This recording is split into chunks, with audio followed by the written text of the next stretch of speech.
Hey guys, tonight we begin with a scandalous life and deeply confusing decisions of Fredegund of Neustria, a woman who could have starred in a medieval soap opera. So before you get comfortable, take a moment to like the video and subscribe, but only if you genuinely enjoy what I do here. And let me know in the comments where you're tuning in from and what time it is. It's always fascinating to see who's joining us from around the world. Now, dim the lights. Maybe turn on a fan for that soft background hum, and let's ease into tonight's journey together. Before she was a queen, Fredegund was what polite chroniclers call a maidservant, and what impolite chroniclers probably called a walking HR violation. She worked in the service of Queen Audera, wife of King Chilperic I, a man whose idea of marital fidelity was, what if I didn't? Somehow, between folding linens and managing court gossip, Fredegund managed to seduce the king. Was it charm? Was it strategy? Was it simply that Chilperic had the self-control of a wet sponge?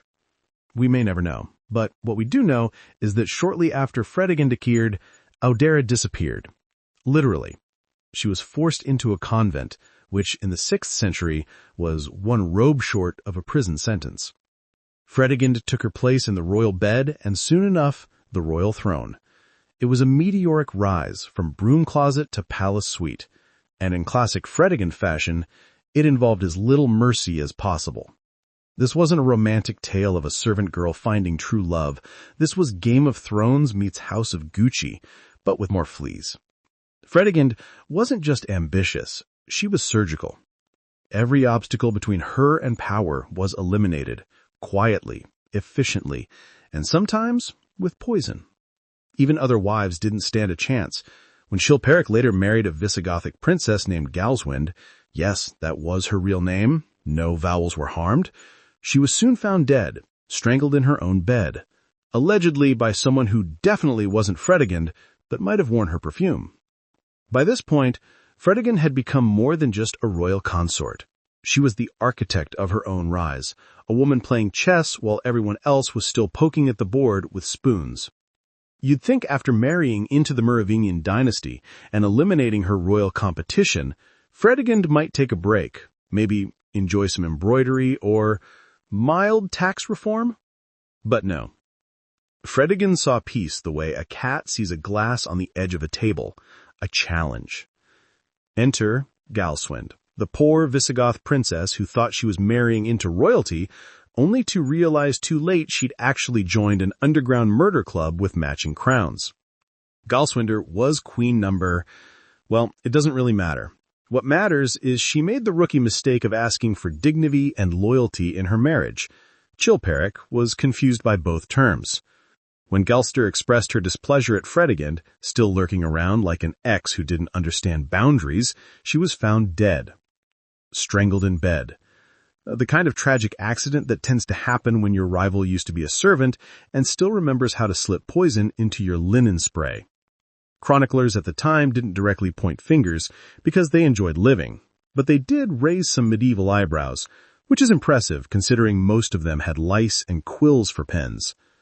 Chilperic, always a man of depth, shallow puddle depth, but still, shrugged and married Fredegund. Nothing says soulmate like cleaning up a suspicious murder scene together.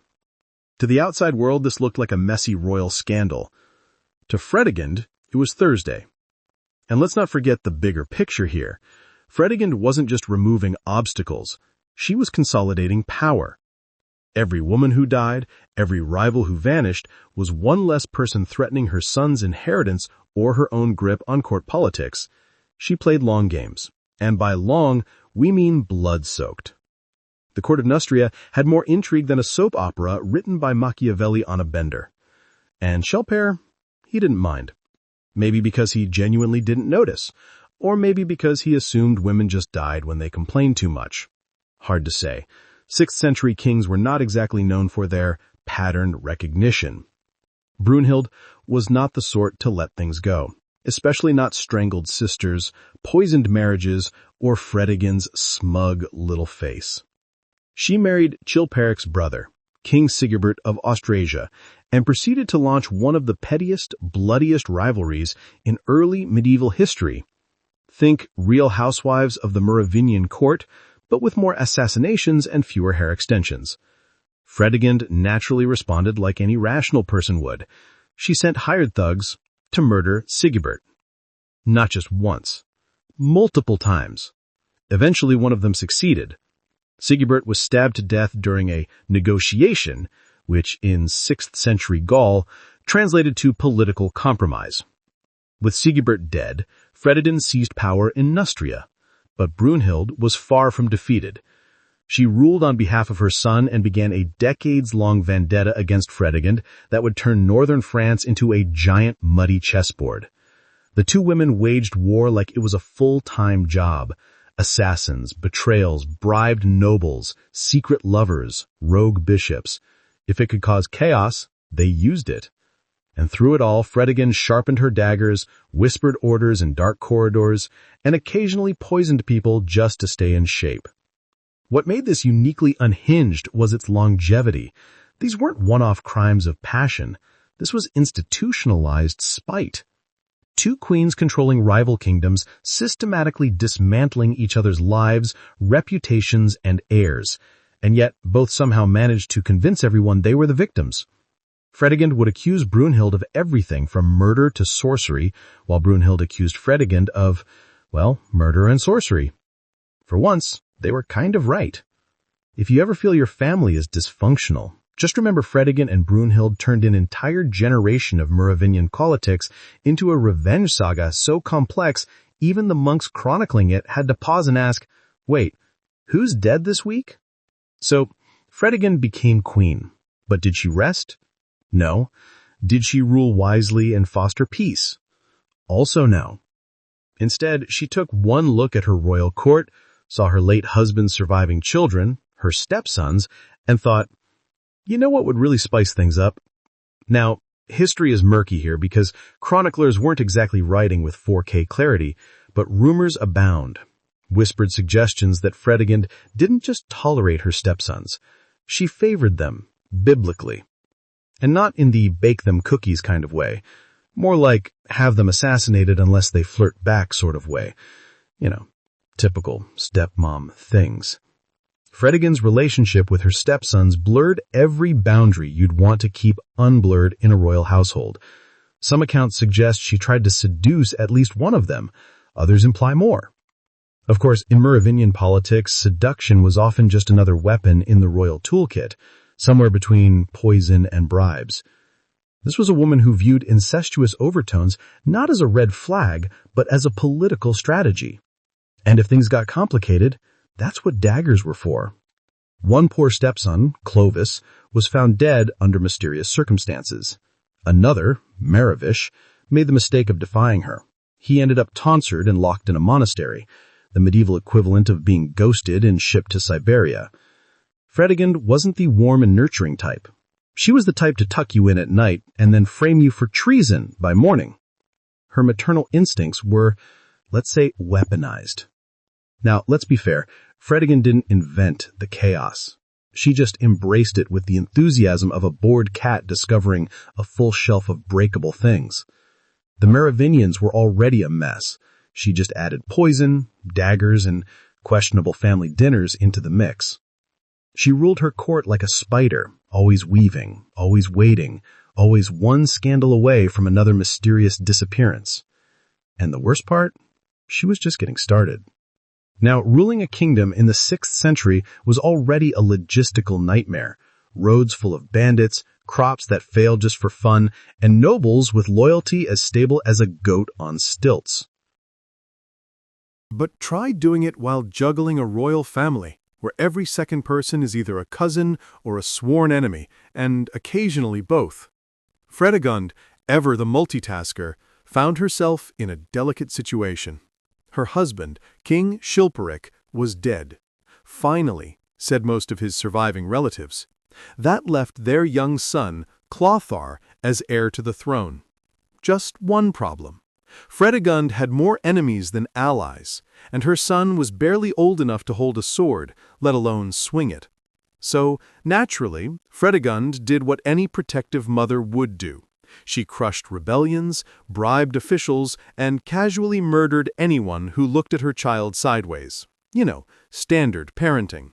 But raising a boy king in a viper pit wasn't enough drama for our dear queen. She also had to contend with other children, specifically Shilper's sons from previous marriages. The ones she may or may not have seduced, manipulated, imprisoned, or exiled, depending on the weather. Each of these surviving stepsons had a decent claim to the throne and an even stronger motive to accidentally fall on Fredegund's dagger. And yet, somehow, she outmaneuvered them all, like a medieval chess master whose queen piece was dipped in poison. And then there were the bastards. Oh yes, plenty of them. Some legitimate enough to stir trouble, others merely useful rumors. Fredegund knew how to weaponize gossip. If a noblewoman had an illegitimate child, Fredegund might whisper that it was her child. If someone claimed royal blood, Fredegund might suggest they got it by accident or by night visit. Either way, reputations fell like dominoes, and Fredegund remained upright and smirking. She wasn't just fighting for a throne, she was fighting to be remembered or feared, or preferably both. And while her tactics weren't subtle, they were effective. Like using a sledgehammer to swat a fly, then framing the fly for breaking your furniture. Clothar would grow up in this royal blender, sipping milk while his mother arranged yet another suspicious funeral. And he'd learn one thing early: never turn your back on Fredegund, especially if you're family. By now, Fredegund had achieved what most royal schemers could only dream of. She was queen, regent, unofficial queen of espionage, and part-time Grim Reaper. But what do you do once you've secured your child's throne and neutralized half the noble population? Simple. You ruin everything else too. Fredegund had no interest in peace. In fact, if a treaty ever came near her desk, she probably set it on fire and blamed the ashes on Brunhild. War wasn't just policy, it was therapy. And with her favorite enemy, Brunhild, still alive and breathing unpoisoned air, the grudge match had decades of fuel left in the tank. The two queens waged a slow-motion slap fight across medieval France that made the 100 Years' War look like an office misunderstanding. They traded accusations, armies, and insults via poisoned messengers and suspiciously lost ambassadors. Fredegund sent assassins the way most people send thank-you notes. She even tried to have Brunhild's grandchildren murdered. Subtlety. Never heard of it. And then there was the church. You might think that even Fredegund wouldn't mess with holy men, but you'd be wrong. She didn't just step on sacred toes, she broke them. She had bishops beaten, bribed, exiled, or accidentally stabbed during communion. If you wore a mitre and got too preachy, odds were you'd end up in a shallow grave or a very quiet monastery. Even Gregory of Tours, a bishop and historian who wrote some of the most scathing reviews of Fredegund's behavior, had to admit, under duress, that she was energetic in nature, which is monk speak for terrifying sociopath. At court, things were even worse.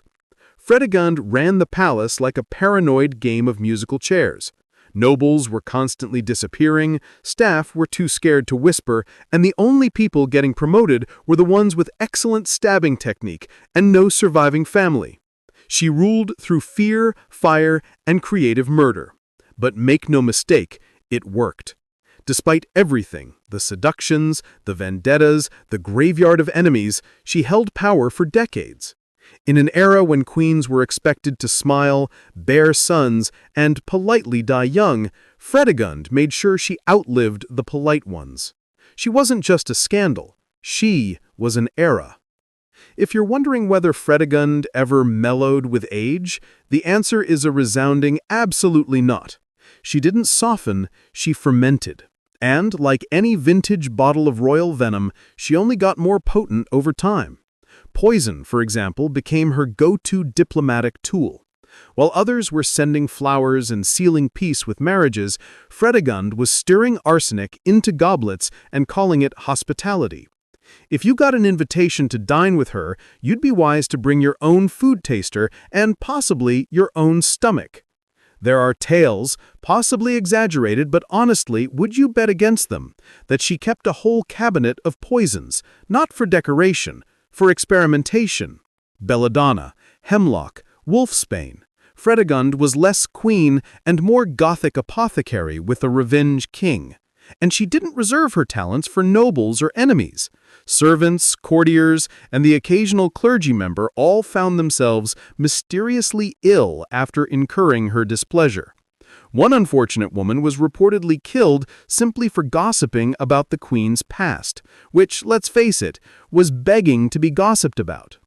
Her reputation became so feared that merely being accused of being on her bad side was enough to ruin you. People fled courts, forged alliances with her rivals, or just quietly took up farming in very distant provinces. One bishop allegedly tried to publicly curse her. The next morning, he woke up dead. But Fredegund wasn't all venom and murder.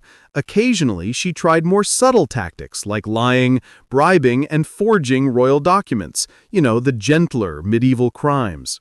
She also had spies, lots of them.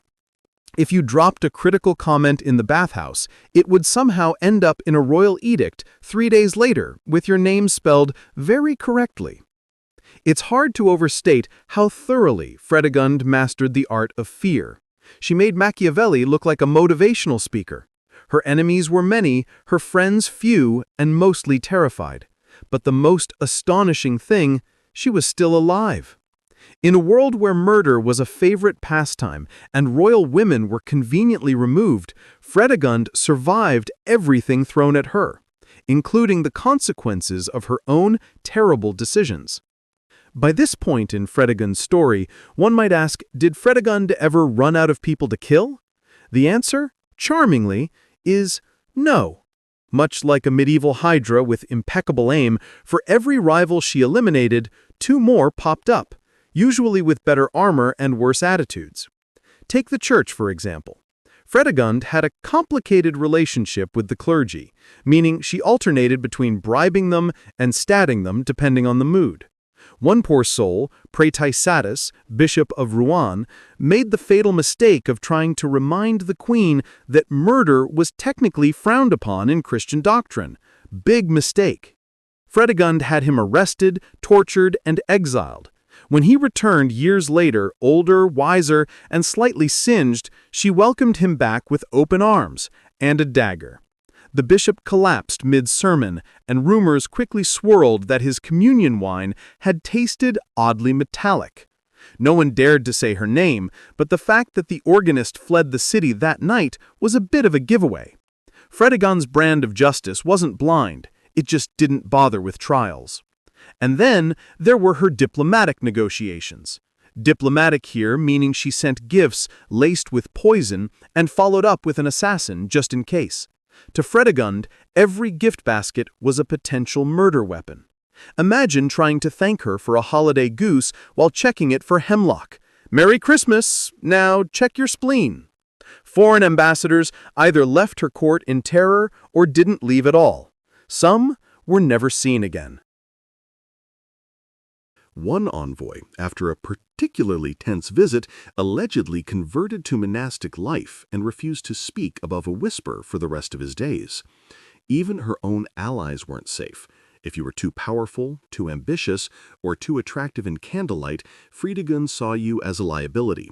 Her rule was one long, paranoid opera. Everyone wore masks. Some of them just happened to be death shrouds. In the rare moments she wasn't assassinating bishops or blackmailing nobles, she managed to run Nustria with shocking efficiency. Grain got delivered, roads were safe-ish, bandits mysteriously disappeared, presumably after trying to rob someone who turned out to be Fredegund in disguise. At this point, the kingdom didn't ask how she kept things running, they just prayed she wouldn't run them over next. While Fredegund's kill count was impressive, so too was her flair for inappropriate relationships. One particularly persistent rumor repeated in whispers at court and by more than one suspicious scribe, claim that she seduced not one, but multiple of her late husband's sons, as in her stepsons. You know, the ones who should have been calling her mother instead of Maddie. Please stop that. Now, before we take this rumor as gospel, let's remember we're talking about medieval chroniclers, men who believed thunder was divine punishment and women who read books were witches. So, grain of salt, sure, but the number of chroniclers who all independently raise an eyebrow at Fredegund's maternal boundaries makes you think twice. Whether or not she actually bedded her stepsons, it's undeniable that some of them turned up mysteriously dead, banished, or suddenly joined a monastery right after crossing her. And those who stuck around, well, let's just say there were tension-filled family dinners. One of the more infamous cases involved Clovis, Chilperic's eldest surviving son from his first marriage.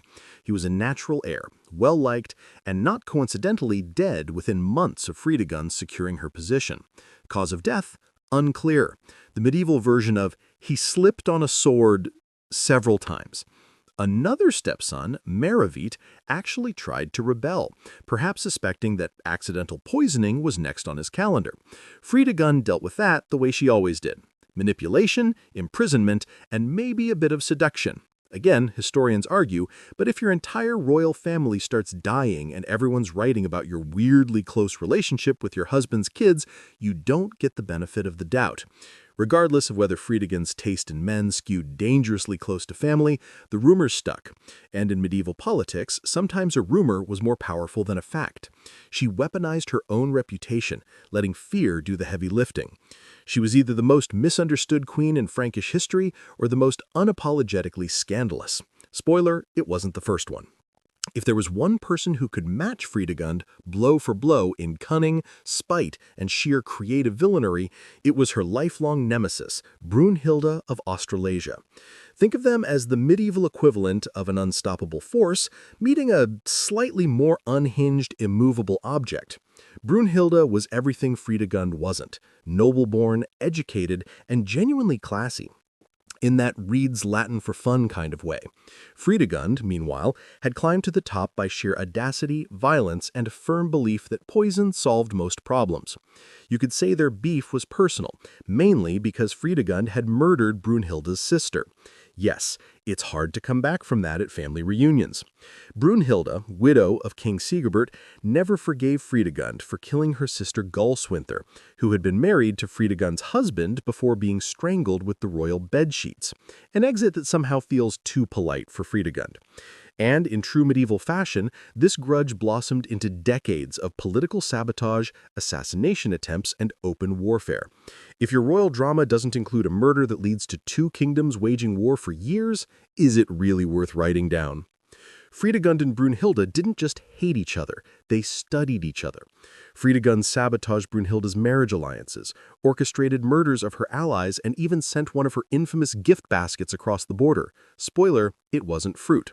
Brunhilde responded in kind, sometimes more diplomatically, sometimes with armies. Their mutual loathing fueled a kind of political arms race, each trying to outwit the other, while occasionally pretending they weren't behind every mysterious death west of the Rhine. At one point, Brunhilde married off her granddaughter to one of Fredegund's sons, possibly as a peace move, or possibly to spy on her from inside the palace. It's unclear whether Fredegund saw through the ruse or simply didn't care. Either way, that poor granddaughter spent most of the honeymoon nervously checking her goblet for extra ingredients. In modern terms, Fredegund and Bruna would have one hell of a reality show, probably titled Queens Behaving Badly. Theirs was a rivalry soaked in blood, politics, and the kind of mutual disdain that only two powerful women in a patriarchal world could truly perfect. And trust me, it was far from over. By now, Fredegund's reputation had metastasized into legend. In every smoky tavern and velvet-draped noble hall, whispers about the Queen of Nustria trickled in like bad plumbing, always leaking, never subtle. But unlike most royalty who tried to smother scandal, Fredegund thrived on it. In fact, some say she started her own rumors just to test which nobles were dumb enough to repeat them. If a courtier snickered too loudly about her incidents with stepsons, odds were good they'd find themselves reassigned to frontier administration. Translation, enjoy freezing to death somewhere barbarian adjacent. Court life under Fredegund became a master class in paranoid etiquette. Eye contact was a calculated risk, compliments were potential traps, even silence could be treasonous.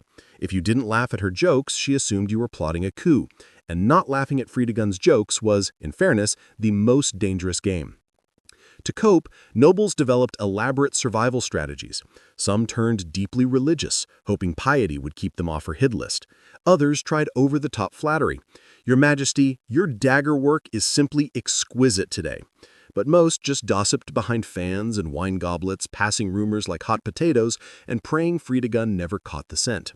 One noblewoman allegedly tried to warn her cousin about the queen's morally ambiguous tendencies, only to find her estate burned down 3 days later by what the palace called a lightning strike, that just so happened to occur during a drought with soldiers wearing the queen's livery. And yet the whispers persisted, because Fredegund was too compelling to ignore. Her scandals weren't just salacious, they were entertainment, a soap opera for the semi-literate elite.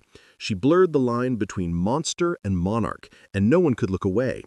Even the clergy got in on the action, composing vague sermons about unnatural unions and Jezebels among us. Everyone knew who they meant. Fredegund naturally responded by increasing church taxes. Subtlety wasn't her strength. Intimidation was. But here's the irony. For all the rumors, Fredegund ruled with brutal efficiency. Crime rates dropped, enemies of the state vanished, often permanently, and her son, little Clothar II, remained oddly safe. In a world of vipers, she kept her snake pit the cleanest. And that, perhaps, was her final magic trick: make fear look like leadership. Just when you think Fredegund had peaked after the poison rings, incest whispers, and spectacular body count, she delivered one final horror that even her enemies had to pause and say, "Wait, what?" Yes, dear listener, we now arrive at the baby assassin incident. You see, Fredegund's idea of childcare differed slightly from modern parenting manuals. While today's royal toddlers are paraded around in cute little photo ops, Fredegund's infant son, the future Clothar II, was used as bait. Actual royal bait. And yes, this really happened. Here's the situation.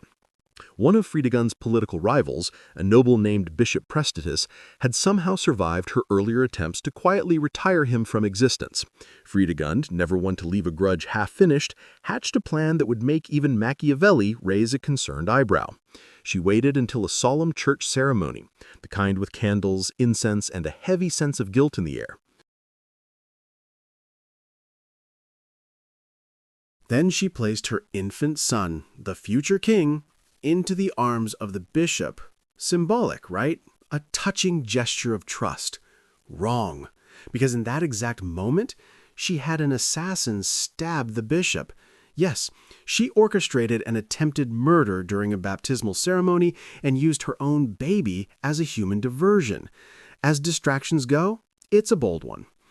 The bishop did survive temporarily, but the message was clear. Fredegund was playing chess, while everyone else was trying to remember the rules to checkers. The bishop would eventually meet a much less miraculous end, one that involved less ceremony and more stabbing. Fredegund, as always, avoided any formal consequences, likely because no one in their right mind wanted to be the one to serve her a subpoena. And what about little Clothar? The future king purportedly survived the entire event without a scratch. Honestly, if you can make it through your own christening without being implicated in a homicide, you're off to a strong start in Frankish politics. This incident, bizarre, brutal, and almost operatic in its absurdity, became a perfect metaphor for Fredegund's rule. Sacrilege wrapped in silk and power disguised as piety. By the late 580s, Fredegund's list of enemies had grown so long it probably needed its own royal scribe. But one name still lingered at the top of her do-something-about list. Her husband, King Chilperic I. Now, to be clear, Chilperic was no innocent choir boy caught in the Queen's Gothic whirlwind. This was a man so disliked that some chroniclers referred to him as the Nero and Herod of his time. That's the medieval historian's way of saying, not the vibe. He had feuded with his brothers, mistreated his wives, Fredegund included, especially before she became indispensable. and ruled with the warmth of a refrigerator in Lent. Still, they made quite the pair, she with her daggers and poison, he with his paranoia and royal tantrums, a match made in medieval therapy, if such a thing had existed. Then came September 584. Chilperic was stabbed multiple times in his hunting lodge. No witnesses, no warning, just the king of Neustria turning into royal Swiss cheese before he could even remove his boots. The suspect list included every noble with a pulse, most of the palace staff, a few disgruntled bishops, and, you guessed it, Fredegund.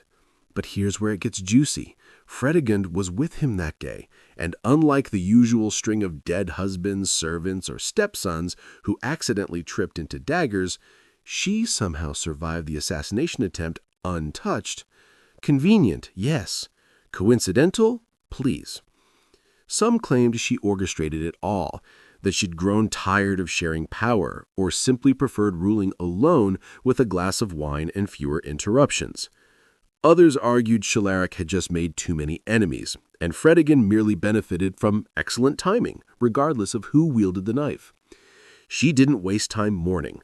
Within hours, she barricaded herself in the palace treasury with her son, Clothar, baby bait, remember him, and the royal gold. In medieval crisis management terms, this was basically a power move worthy of a mic drop. Then she did what Fredegund always did. She took control, declared her infant son king, assumed the regency, ordered a few more executions for good measure, business as usual, and just like that, Fredegund was a widow and more powerful than ever. All it took was a little blood on the floor and no witnesses. With Chilperic safely 6 feet under, or possibly just in several small bags given the stabbing, Fredegund wasn't just grieving, she was strategizing. And let's be honest, her mourning period was probably shorter than the time it took to refill her wine goblet.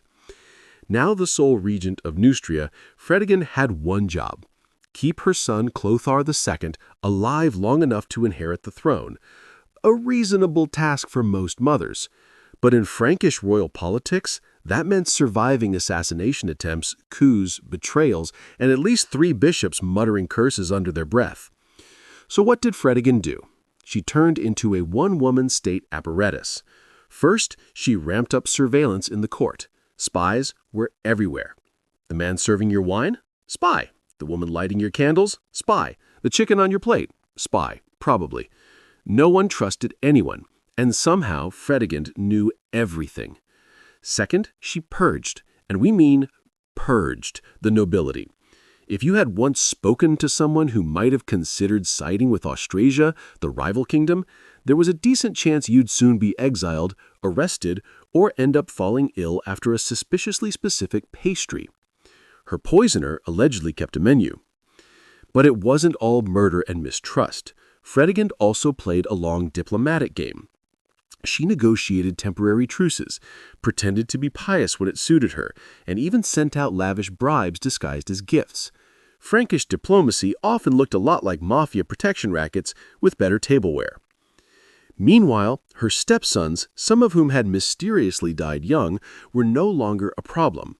The surviving few had either fled or decided they preferred farming to ruling, probably after realizing their stepmother had a black belt in psychological warfare and dagger tossing. She even rebranded herself slightly, less seductress, more protective lioness of the realm. Though she still occasionally executed people for looking at her weird, it now came across as maternal overprotectiveness. Fredegund, to everyone's reluctant amazement, was actually good at ruling. Tyrannical, absolutely, bloodthirsty, without a doubt, but efficient. And in the messy world of Merovingian politics, that counted for something. After all, what's a few executions when you're keeping the realm stable? Fredegund died in 597 CE, probably in bed, which is frankly disappointing considering the long list of people she ensured didn't have that privilege. There were no fiery uprisings, no final battles, no dramatic downfall from a palace window while clutching a dagger. Instead, she died like a proper royal. Warm sheets, cushioned headrest, and probably one last smug smile on her lips. And what did she leave behind? A traumatized kingdom, a traumatized clergy, a traumatized stepson, the surviving one, and her own son Clothar II, who would go on to rule for decades, likely due to a combination of inherited cunning and the sheer fear of what her mother might have whispered from beyond the grave. Despite everything, Fredegund's legacy stuck. Historians didn't know whether to classify her as a monarch, a warlord, a serial killer, or just that woman you don't make eye contact with at court feasts. Gregory of Tours, her contemporary chronicler, despised her so much he essentially turned his history of the Franks into a passive-aggressive diary entry every time she was mentioned. But even he couldn't deny that Fredegund won. Her enemies dead, her rivals outplayed, her child on the throne, her legacy a cautionary tale for every noblewoman who thought politics wasn't ladylike. She had no grand philosophy, no book of wisdom, no moral code. What she had was results. And yet, Fredegund never truly got the royal PR glow-up that other medieval queens managed. There are no statues, no glowing epics, no stained glass tributes. The closest thing she has to a memorial is a sort of collective historical shudder. But maybe that's exactly how she wanted it. Because while Fredegund didn't die with sainthood or public adoration, she died with control. Control over her son's future, over her enemies' graves, and over a century of scandal and myth that still carries her name today. And perhaps, just perhaps, in the final moments of her life, she looked at her hand, not holding a dagger for once, and thought, well, that went exactly as planned. For the Romans, wine was never just about quenching thirst. It was a mirror of power, wit, and social standing. At the grand banquets of senators and emperors, wine flowed like a river, and the way a man held his cup could speak louder than the words tumbling from his mouth. To refuse wine might mark you as aloof, weak, or worse, un-Roman. To drink too much, however, could turn you into a laughingstock, remembered not for your eloquence, but for the way you toppled off your couch into the mosaic floor. The Romans inherited much of their drinking culture from the Greeks, but they added their own flair for competition. Where the Greeks emphasized moderation, the Romans leaned toward display. Who could outlast the others? Who could spin drunkenness into poetry? Who could weave clever insults while still keeping the cup steady? At these gatherings, wine wasn't only for pleasure, it was for proving yourself. At the heart of these contests lay a paradox. Excess was both admired and mocked. A guest who drank boldly might win admiration for stamina,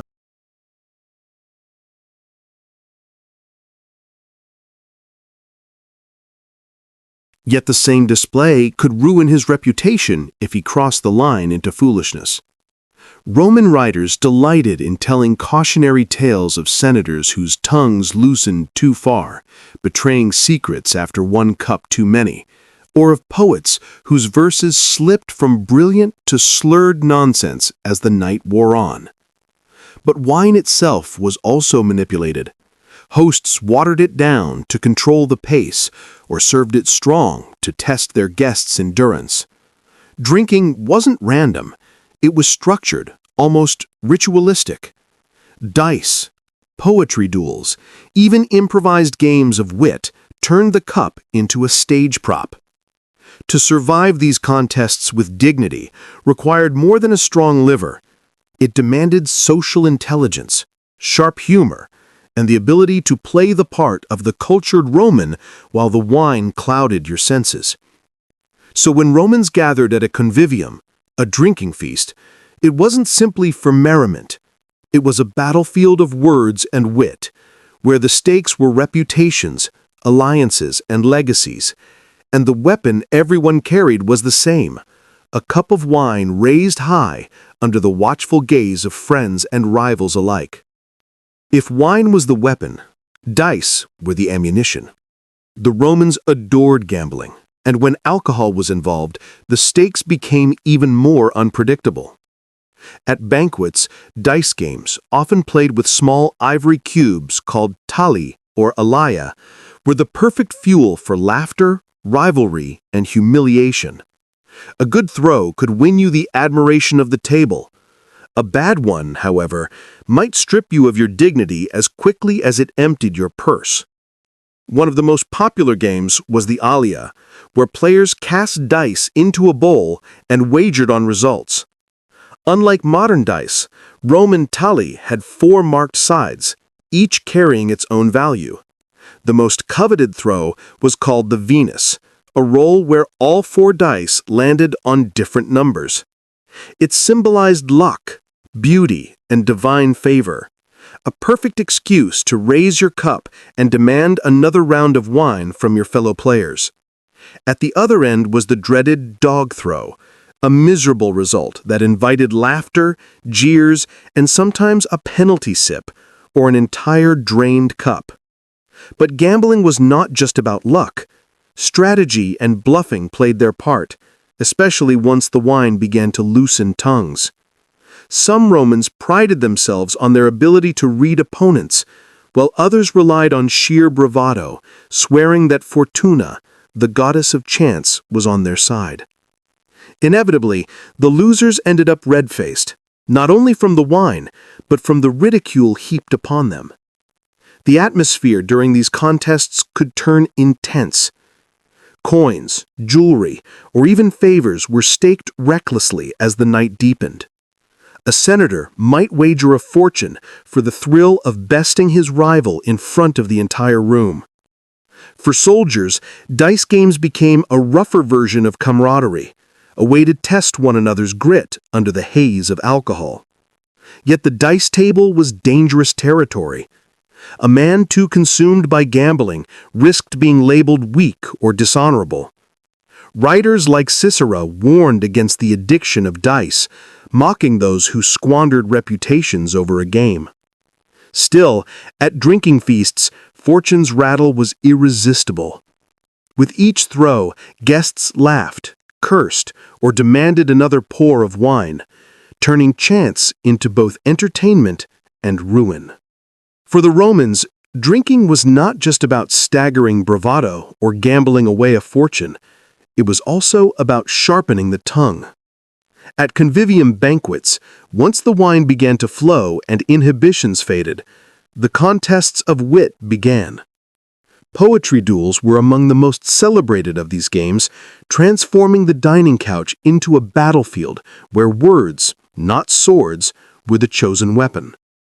The rules were deceptively simple. A guest might recite a line of verse, and the next was expected to respond with one of their own, often improvised, often biting. Sometimes the challenge was to continue a theme: love, war, or the gods. Other times, it was an opportunity for ridicule with clever barbs aimed at rivals across the table. The quicker the tongue, the greater the applause. The slower, or worse, the incoherent, the louder the laughter. Wine loosened the mind, but it also betrayed it, turning the polished rhetoric of sober men into stammering nonsense. These contests could elevate reputations. A sharp, clever verse could win admiration and place a guest at the center of attention, his cup refilled in celebration of his wit. Roman poets like Catullus and Martial made careers out of such sharp-edged banter, their works filled with the kind of stinging humor that once lit up banquet halls. A successful quip or cutting couplet could make the difference between being remembered as the star of the evening or the butt of its jokes. But the duels were not without risk. Words had weight in Rome, and satire was a dangerous blade to wield. An insult too sharp might cut too deeply, especially if directed at a powerful man. There are tales of drunken banter leading to lifelong grudges, with verses composed at a feast later resurfacing in political vendettas. A misplaced joke about someone's lineage, wealth, or military record could have consequences that stretched far beyond the wine-soaked evening. Still, the thrill was irresistible. To the Romans, the banquet was theater, and penalties were the comedy that kept the stage alive.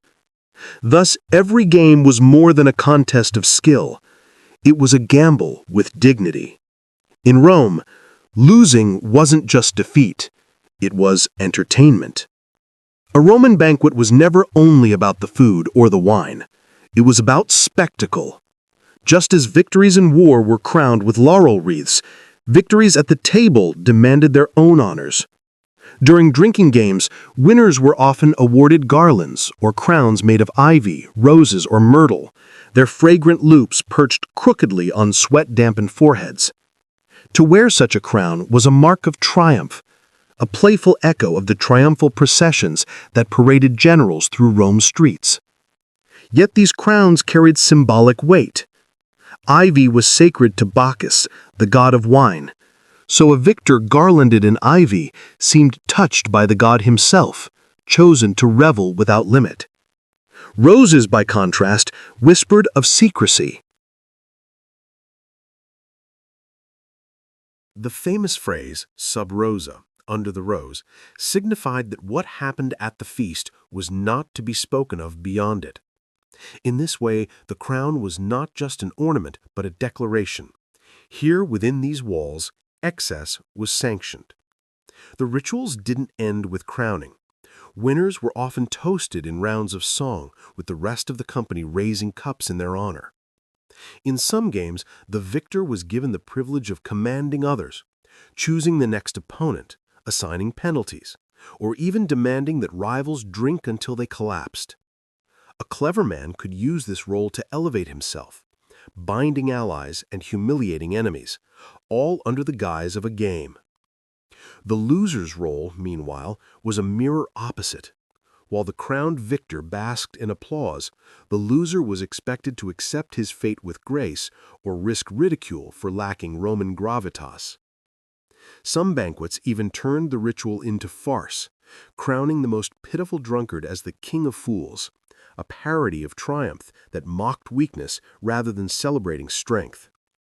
These rituals mattered because they blurred the lines between jest and power.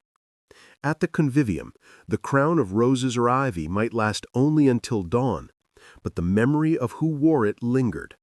A well-timed victory, paired with wit and charm, could enhance a reputation. A poorly handled loss could stain it. Thus, every wreath, every toast, and every ritual carried meaning beyond the moment. Drinking crowns turned wine-soaked games into something larger, a parody of Rome itself, where glory and humiliation always walked hand in hand.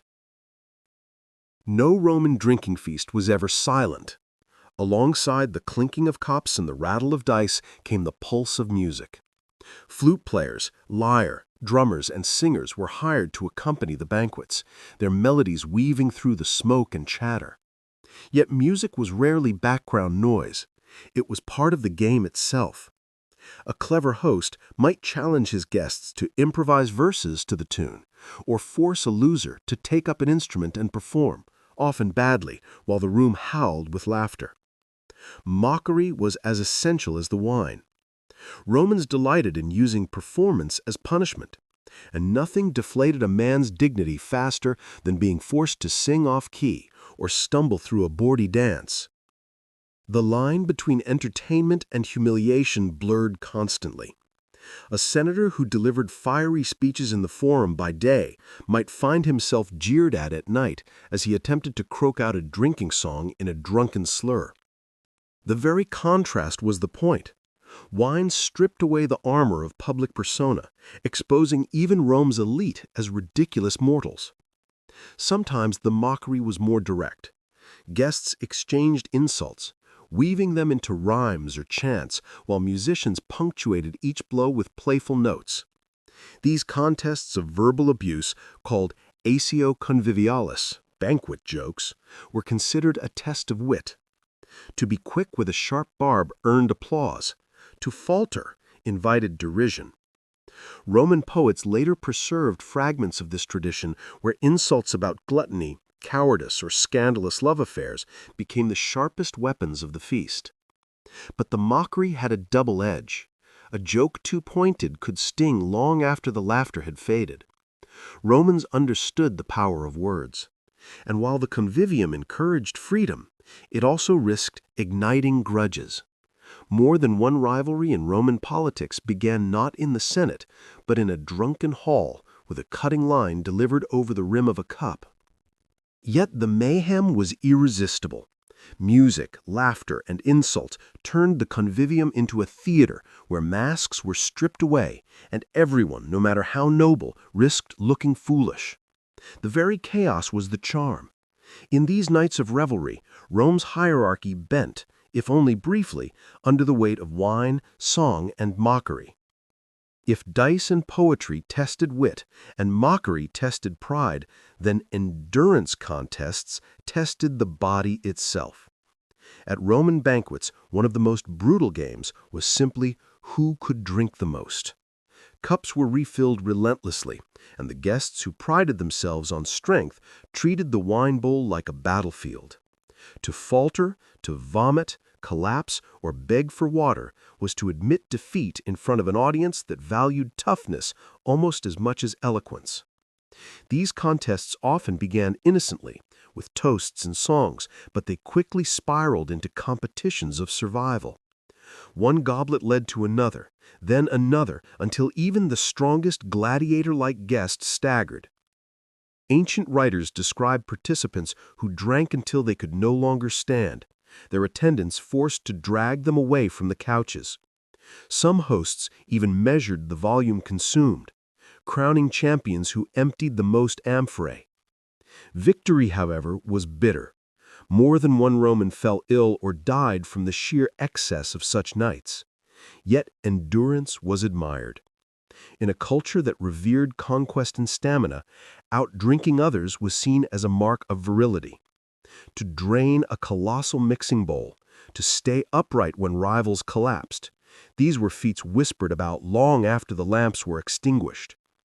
Emperors themselves indulged. It was said that Mark Antony, rival of Octavian, boasted of his ability to drink for days without faltering, presenting himself as Bacchus incarnate. Such claims were not merely about pleasure. They were political theater, reinforcing the idea that only the strongest could rule both in war and at the table. But the dangers were obvious. Excessive drinking could ruin a reputation as swiftly as it built one. The satirists mocked those who mistook gluttony for bravery, describing senators who staggered into the forum still reeking of last night's feast, or generals who weakened their own bodies before campaigns. The balance between admired excess and shameful disgrace was razor thin. Still, Romans craved the spectacle. Watching rivals collapse one by one while another soldiered on was as thrilling as a gladiatorial match, only fought with wine instead of swords. These endurance contests turned the convivium into an arena where the last man standing was crowned not only drunk, but victorious. As the night wore on and cups piled high, Romans often shifted from games of chance and endurance to a different kind of sport, storytelling. The convivium became a stage where guests competed not just in drinking, but in weaving tales, jokes, and biting satire. In these moments, wine fueled both brilliance and disaster. Roman satire birthed in such settings. Poets like Juvenal and Martial later immortalized the absurdities of drunken feasts, the nobleman who spilled secrets after his fifth cup, the pompous senator who recited epic verse but forgot the ending, the general who boasted of victories while drooling into his beard. These tales were exaggerated, but the seed of truth came from the banquets themselves. To mock drunkenness was as much a tradition as the drinking. Guests often took turns entertaining the company with stories, some recalling myths of the gods, others spinning wild tales of personal exploits. The cleverest twisted these stories into parody. A man might retell the labors of Hercules as if Hercules were a staggering drunk, fumbling his way through monsters and tasks. Another might parody a rival speech in the Senate, exaggerating every quirk while the others roared with laughter. The line between history, myth, and comedy blurred in the haze of wine. But satire was dangerous sport. A joke about someone's appetite, greed, or infidelity could sting long after the feast was over. Romans delighted in shark wit, but they never forgot an insult. Banquet rooms became testing grounds for political relationships, where humor could strengthen alliances or ignite enmities. More than one feud began with a cutting story told after too many cups. Still, the laughter was irresistible. Storytelling and satire gave the convivium its energy, turning drunkenness into a spectacle. The loser who stumbled over a line, the rival skewered in verse, the pompous man brought low by parody, all became part of the shared memory of the night. And those memories lasted even years later. A man's reputation could be shaped by a single evening. Remembered not for his speeches in the forum or his bravery in war, but for the time he sang off key or was mocked in verse at a convivium. For the Romans, this was the true chaos of wine, not just the physical toll of excess, but the way a single drunken moment could echo into legacy. By the time the lamps burned low and the musicians packed away their lyres, what remained after a Roman drinking feast was more than a room full of empty cups. These gatherings revealed the very contradictions of Roman life. To drink was to live between two extremes, the pursuit of glory and the risk of disgrace. The games reflected this perfectly. Each contest a stage where reputations could rise as quickly as they could fall. For Romans, wine was never simply indulgence. It was theater, politics, and philosophy mixed together in the bowl. A man's ability to outdrink rivals proved stamina. His skill with dice showed fortune's favor. His sharp tongue in verse displayed intellect. To fail in these contests was to reveal weakness, and weakness in Rome was unforgivable. Yet even in failure there was comedy, and Romans relished the spectacle of watching senators, soldiers, and scholars alike reduced to the same level by Bacchus's power. The convivium, then, was more than a feast. It was a mirror of society. Hierarchies bent beneath the weight of wine. A slave might mock his master through a clever jest, a poet might shame a senator with a cutting line, and a soldier might rise above nobles by sheer endurance at the cup. These moments were fleeting, but they gave a glimpse of a Rome where wit, humor, and chance briefly reigned over rank. Writers often mocked the chaos of these nights, but they also celebrated them. To many Romans, drinking games were proof of their vitality, their refusal to live a life of moderation. In their eyes, excess was not always failure. It was a sign of living fully, of daring to embrace chaos, even at the risk of ruin. And so reputations were indeed made or destroyed, not only in the forum or on the battlefield, but at the table where dice rattled, verses clashed, and laughter drowned out shame. In the end, Roman drinking games endure in memory because they were more than diversions. They were expressions of a culture that glorified strength, mocked weakness, and turned even drunkenness into a performance. For the Romans, every cup was a contest, every feast a gamble, and every moment a chance to prove that life itself was best lived loudly, recklessly, and with wine always in hand. By the age of 32, Alexander of Macedon had achieved what no mortal before him dared to dream. In just over a decade, he carved out the largest empire the ancient world had ever seen, stretching from the rugged mountains of Greece to the burning deserts of Egypt, across Persia and all the way to the mysterious borders of India. Cities bore his name, satraps trembled at his command, and kings once mighty enough to rival him were either dead, disgraced, or absorbed into his new world order. To his men, he was more than a commander. He was a god walking in human form.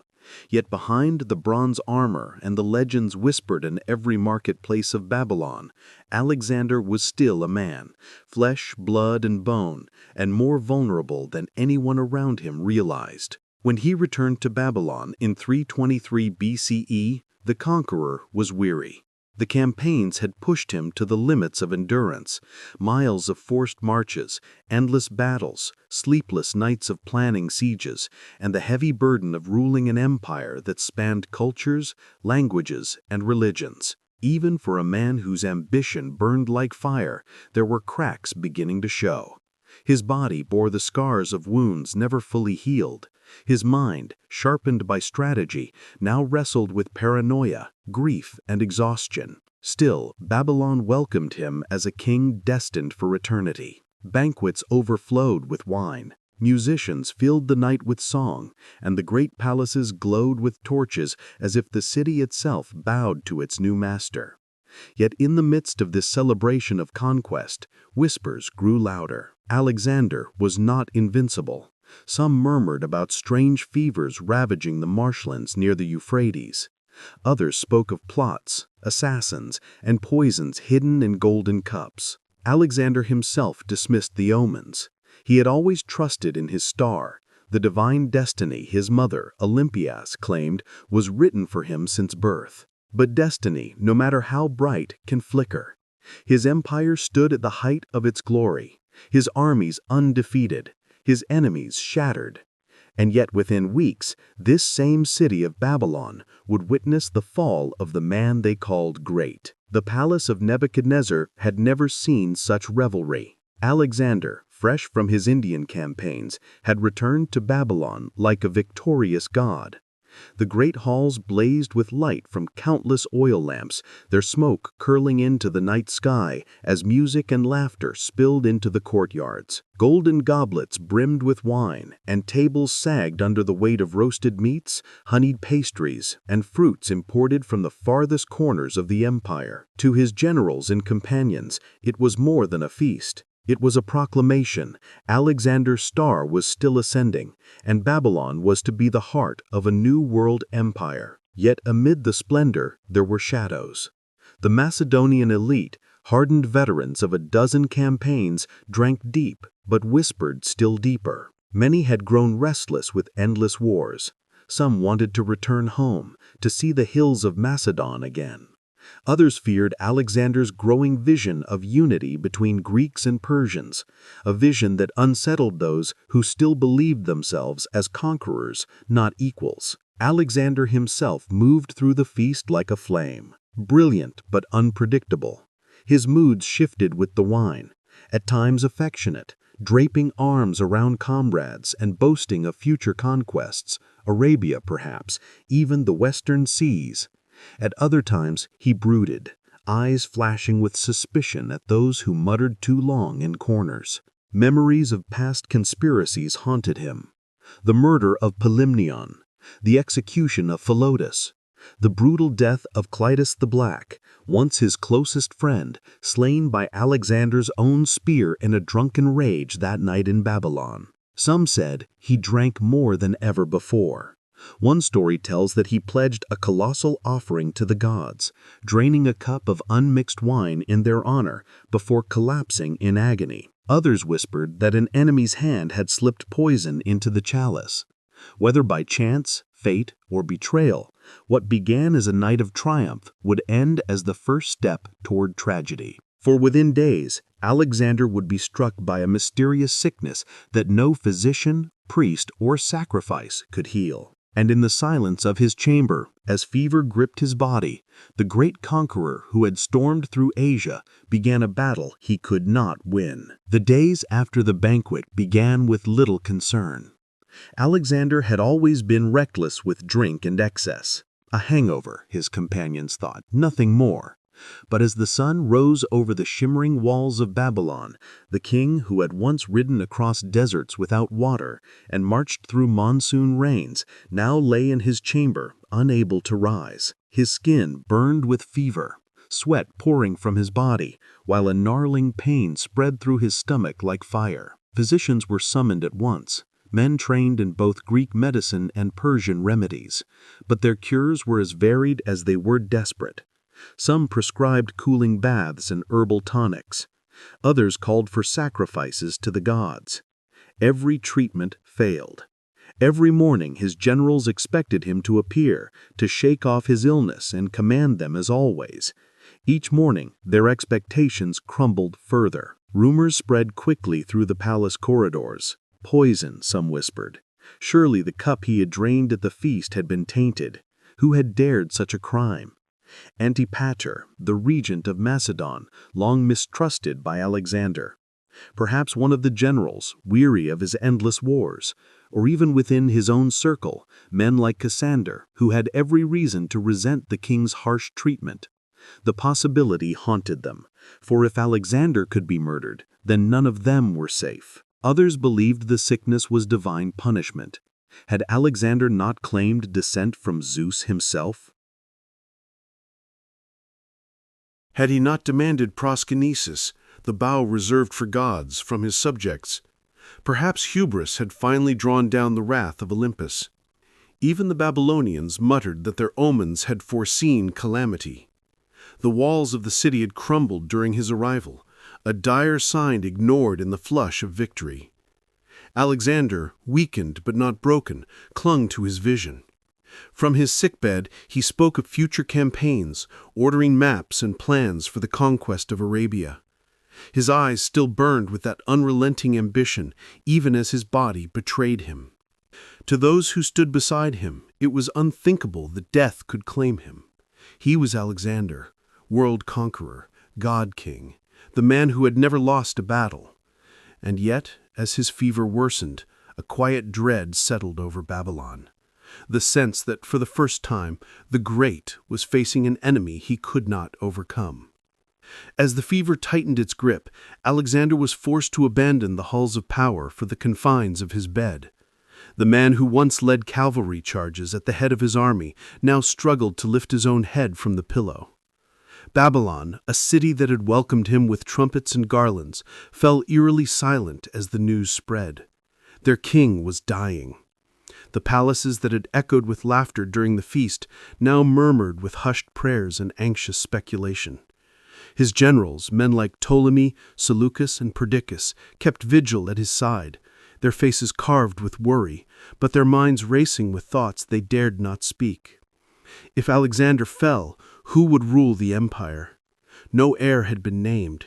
His young son by Roxana was not yet born, and his half-brother Aridaeus was considered unfit to govern. For the first time, the vast empire that stretched across continents seemed fragile, held together by the weakening breath of a single man. Alexander, though racked with pain, retained flashes of his old spirit. He ordered his companions to bring him reports, maps, and dispatches. From his bed he still tried to command the empire, still planned campaigns into Arabia, as though the illness were a mere inconvenience. His voice was faint, his words often broken by coughs. Yet the spark of authority remained. Soldiers outside the palace refused to believe the rumors of his decline. To them, Alexander was immortal. He would rise again as he always had, stronger than before. But the truth could not be hidden forever. Day after day the fever raged on, and Alexander's once powerful frame wasted away. His eyes, once sharp and filled with fire, dimmed under the weight of illness. Each visit from his generals ended with uneasy glances exchanged in the hallways, each night with whispered discussions of succession. Still the king clung to life with the same ferocity he had shown in battle. Those who attended him later swore he never once admitted defeat, never once confessed fear.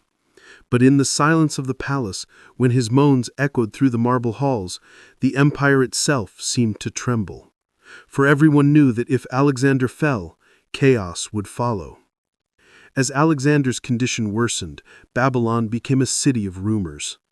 Every corridor of the palace, every tent in the military camp, buzzed with the same question: had the king been poisoned? The suddenness of his illness seemed too cruel, too deliberate for fate alone. Men pointed fingers at rivals both near and far. Some suspected Antipater, the regent left behind in Macedon. Alexander had clashed with him repeatedly, and the king's summons for Antipater to come east had been met with delays. Conveniently enough, Antipater's son Cassander had only recently arrived in Babylon, and Alexander had humiliated him publicly, slamming his head against a wall for daring to mock Persian customs. Did Cassander carry a vial of poison on his father's behalf, a weapon to end the king's life where armies had failed? Others whispered of Olympias, Alexander's formidable mother. Though fiercely loyal to her son, she despised Antipater and his family. Could she have urged vengeance from afar, setting into motion events that ended in Babylon's banquet halls? Or perhaps the Persians themselves, defeated, subjugated, and bitter, had seized their chance for revenge. The stories multiplied, each more elaborate than the last. Some claimed Alexander had downed a cup of wine mixed with hellebore, a deadly herb. Others swore the poison was so potent that it destroyed the vessel itself, leaving no trace. Yet, despite endless speculation, there was no proof. The physicians found no obvious toxins, only the relentless fever consuming their king. Amid these whispers, fear spread among the generals. If Alexander had been murdered, then the empire itself was vulnerable to hidden daggers and secret plots. Distrust seeped into their councils. Men who had fought side by side for years now eyed one another with suspicion. But Alexander himself dismissed the rumors. He had always trusted in his destiny, believing no mortal hand could strike him down.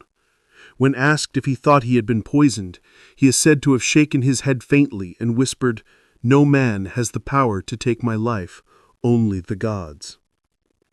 And yet the gods remained silent, and his sickness deepened. Poison or no poison, the outcome was the same. The greatest conqueror of the ancient world was slipping closer to death. As Alexander's fever raged on, the air in Babylon grew heavy with dread. Soldiers who had once followed him into the jaws of death now lingered outside the palace walls, waiting for news that never came. Each day the gates opened only to admit physicians, priests, or trembling messengers. Whispers traveled quickly down the ranks. The king had lost his voice. The king could no longer walk. The king was dying. The generals tried to keep order, but the men were restless. They had marched thousands of miles, fought in unimaginable conditions, and endured every hardship at their king's side. To be denied even the chance to see him one last time felt like betrayal.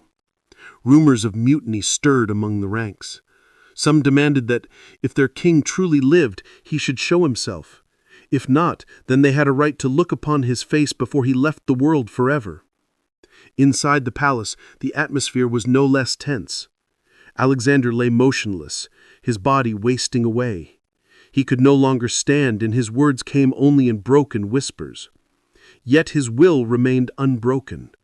When his generals pleaded with him to address the army, he agreed, not in speech, but in gesture.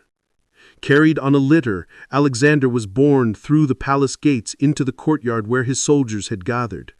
Silence fell as thousands of hardened warriors, men who had stormed cities and toppled empires, gazed upon their leader. His face was gaunt, his eyes sunken, his body a shadow of the man who once charged into battle with fire in his veins. And yet, as he raised his hand weakly in greeting, a roar erupted from the army. They cheered him with tears in their eyes, not because they believed he would recover, but because he still acknowledged them. In that moment, king and soldiers were united once more, bound not by conquest, but by loyalty in the face of death. The scene left a mark on all who witnessed it. For many, it was the final time they saw Alexander alive. The conqueror, who had faced every foe with unshakable confidence, now confronted the only adversary that no strategy, no army, and no empire could defeat. The end came slowly, like a torch burning low before finally guttering out. For days, Alexander drifted between feverish dreams and brief flashes of clarity. His generals crowded his bedside, desperate for some sign, some word that would tell them what was to become of the empire they had carved under his command. The weight of the future hung heavy in that chamber. For without Alexander, there was no plan, no heir with the strength to hold the world together. When asked whom he wished to succeed him, silence filled the room. His lips moved faintly, and those nearest bent close to hear. Ancient writers preserved his words differently, but the version most often repeated is chilling in its simplicity. To the strongest. With those 3 words, he cast the empire into uncertainty, handing it not to bloodline or law, but to raw power. Some claimed he meant Perdiccas, his trusted companion, who already held his royal signet ring. Others believed he gestured toward his generals as a whole, challenging them to prove themselves worthy.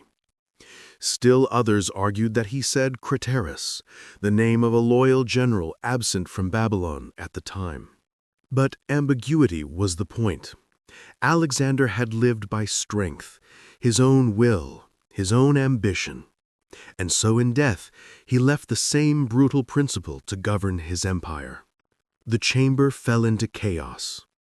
Roxana, his Suktian wife, was pregnant, but an unborn child could not rule. His half-brother, Ardys, was alive, but plagued by mental disability.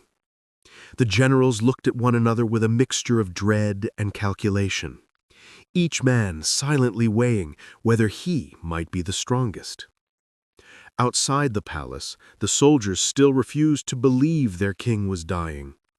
Some swore he had only fallen into a deep sleep and would soon awaken to lead them once more. Others demanded to see him, to touch his hand, to prove for themselves he still lived. In one final act of will, Alexander allowed it. One by one, the men of his army filed past his bed, many weeping openly as he looked at them in silence. He could no longer speak, but his eyes still carried the spark of recognition. It was the last farewell of a king to the men who had followed him to the ends of the earth.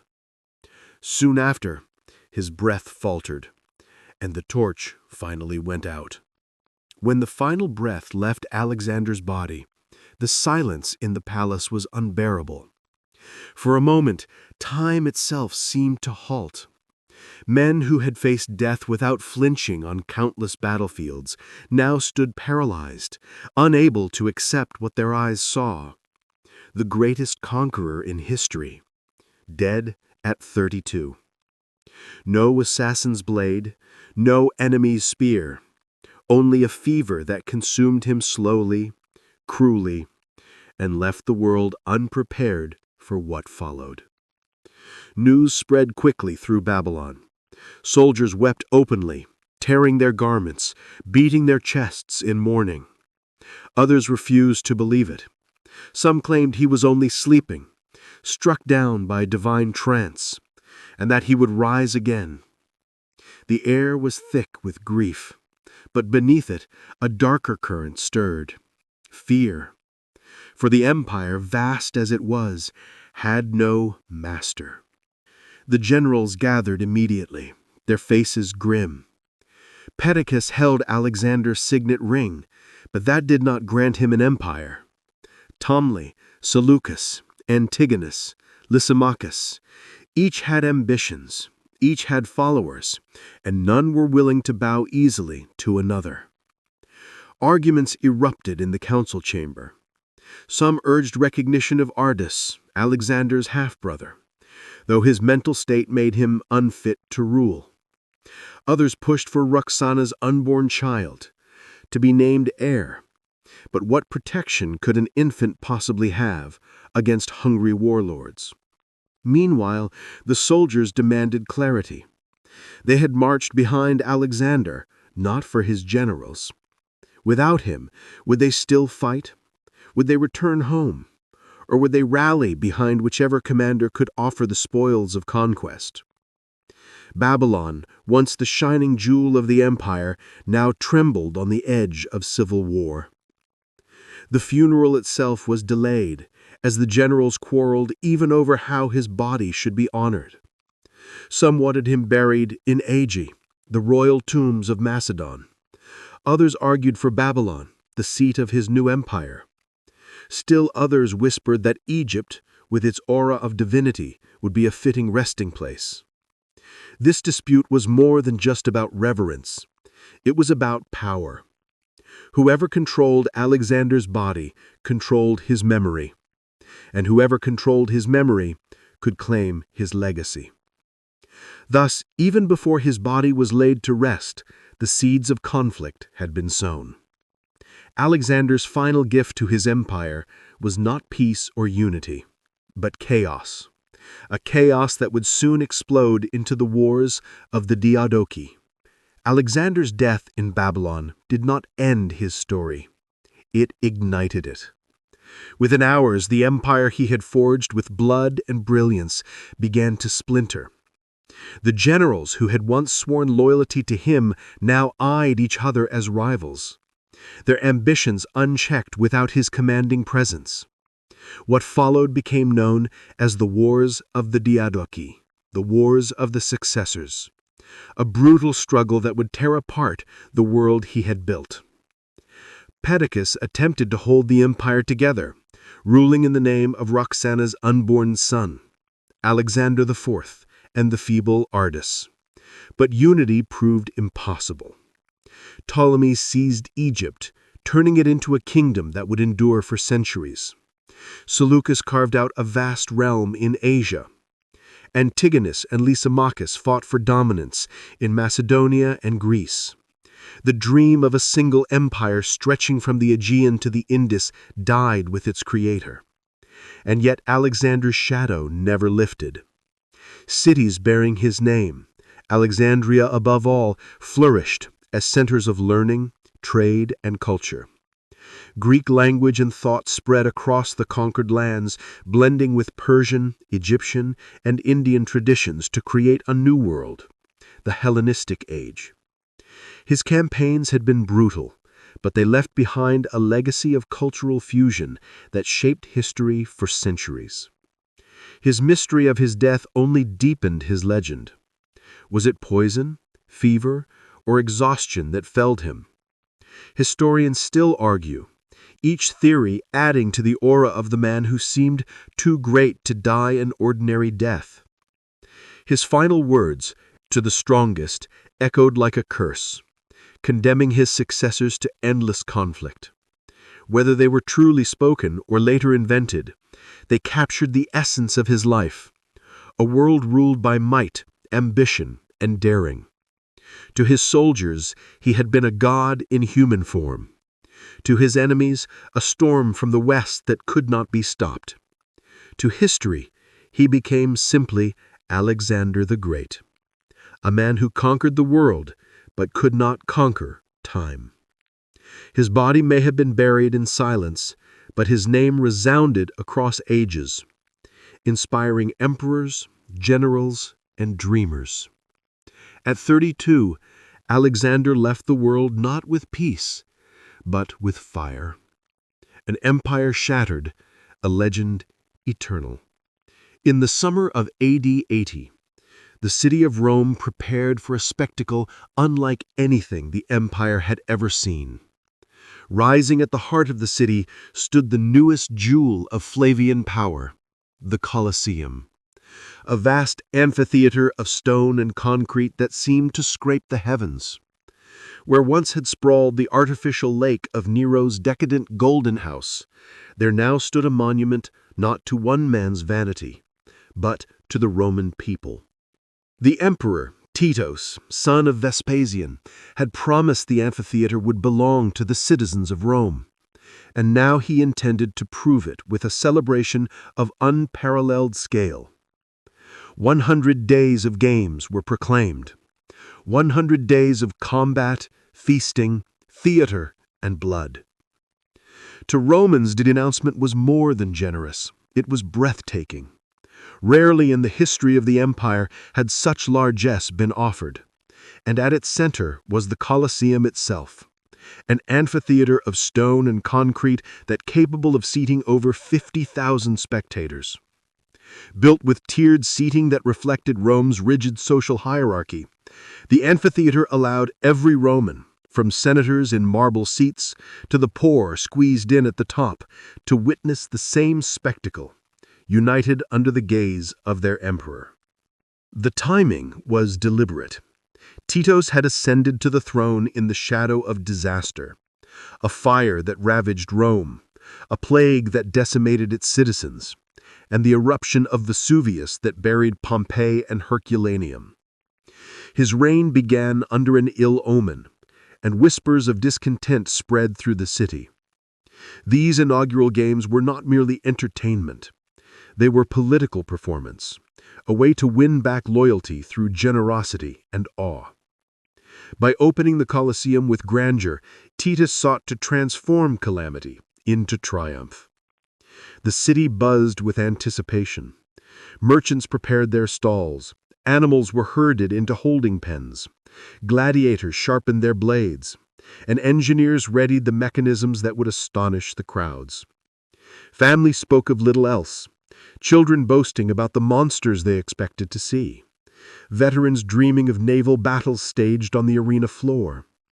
The Colosseum was not yet baptized in blood, but Rome's heart beat faster with the promise of what was to come. For Titus, the amphitheater was more than stone. It was memory, legacy, and power. For the Roman people, it was a gift paid for in sweat, labor,